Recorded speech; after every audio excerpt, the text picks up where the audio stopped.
Yeah, so hi everyone. So based on for this activity, what you are trying to demo here is if you see in front of me, you have a video feed incoming to you where we are showing you the cardboard along with the car in front of it.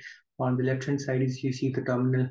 It's an Android application which is running on my mobile device, and the video feed I'm trying to record on one of my tablets. So if you can see here, so first thing which we have to do is basically go ahead and pair this car with the Bluetooth module, which will allow us to send the data from the car over to the application.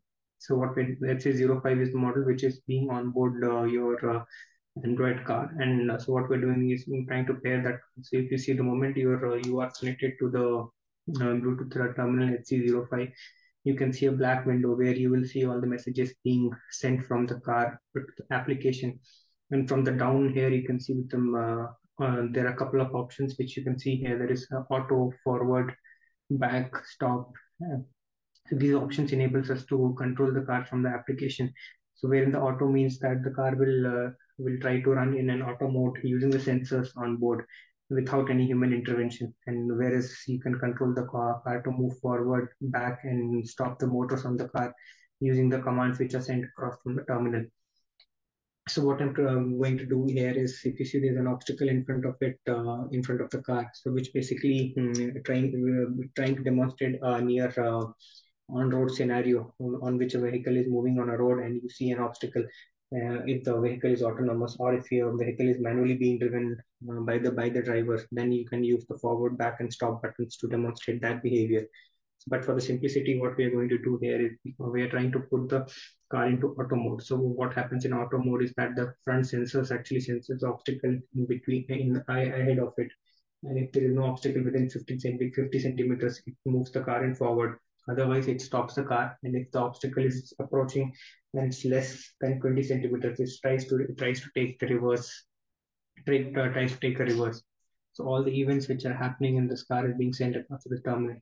So what I'm going to do now is put the car in auto mode.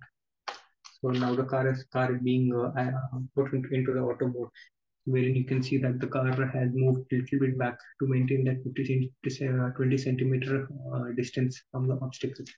And so the moment I try to move the obstacle farther away, you can see the car tries to take a forward turn, and you can see all series of events happening over the motor, way inside the car being sent across to the Android terminal. And if I try to make the obstacle come closer to it, you see the car tries to take a reverse. So in the series of events happening in the Android application, you can see that there are forward along with the distance being sent.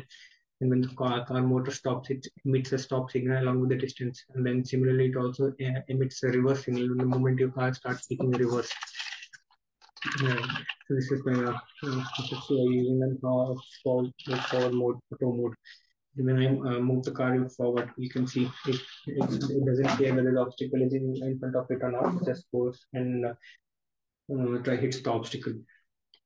And at the moment you put the car in auto, it again side, it uses the sensors to find out the distance and then moves the car accordingly to maintain that 50 centimeter minimum distance.